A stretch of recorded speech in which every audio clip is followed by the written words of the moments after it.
खरं तर ना एवढं निवांत मला चहा प्यायला कधीच मिळत नाही आणि आज खरंच मी एक ना लय निवांत चहा प्यायला आहे. कारण की आज परीच्या पप्पांचा उपवास होता. मला नाश्ता पण बनवायचा नव्हता आणि स्वयंपाक पण करायचा नव्हता. म्हणून ना आज ह्या दोघींना पण मी लवकर आंघोळ घालून छान तयार केलं होतं आणि आज मी लय निवांत होती. लवकर कामं पण माझी झालेली. तर लगेच आराध्याची मम्मी म्हणली की चल मग तिला शाळेत घेऊन जाऊया आपण बालवाडीच्या. परी कधीच शाळेत गेली नाही. आज तिचा पहिलाच दिवस होता. कारण तिचं अजून 3 वर्ष कंप्लीट नाहीत, 3 महिने बाकी आहेत. आणि मी नागपंचमीला रहमतपूरला गेलती ना, तेव्हा ती तिथंच बूट विसरून आलेली.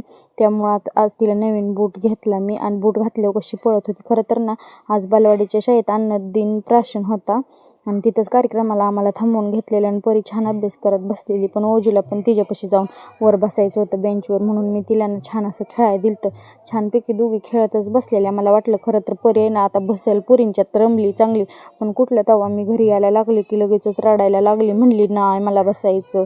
आणि मॅडम पण तिच्या मागं थांब थांब म्हणत होते तरी ती थांबली नाही. मग मी आली तिला घरी घेऊन आणि ह्या दोघींना ह्यात बसायसाठी रडत होत्या आणि ह्या दोघी ह्याच्यात बसल्यावर खुश झाल्या.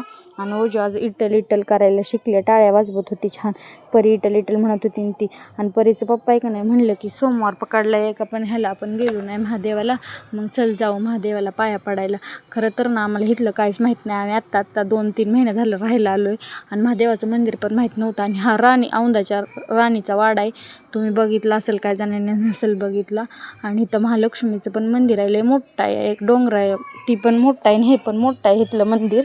आणि इथं छान पाया पडायला आलतो, पण मी इथं कधी आलीच नव्हती. छान वाटलं आल्यावर, मस्त वाटलं पायाही पडायला. मला बघायचंच होतं लय दिवसापासून हे मंदिर. भरपूर जण सांगत होते की तिथं खाली एक महालक्ष्मीचं मंदिर आहे. आणि महादेवाच्या इथं आम्हाला काही नीट दर्शन भेटलं नाही, लय गर्दी होती.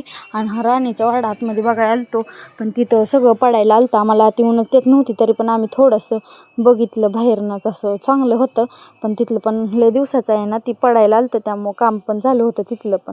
आणि येताना घरी आल्या आल्या स्वयंपाकाला लागली. पहिल्यांदा चपात्या केल्या, मटकीचं कालवण केलं आणि भात केला. आणि परीच्या पप्पांना भूक लागलेली, त्यांना उपवास सोडायचा होता म्हणून लगेच त्यांना ताट करून दिलं. तर जेवणात श्रीखंड होतं. तर बाय बाय. कसा वाटला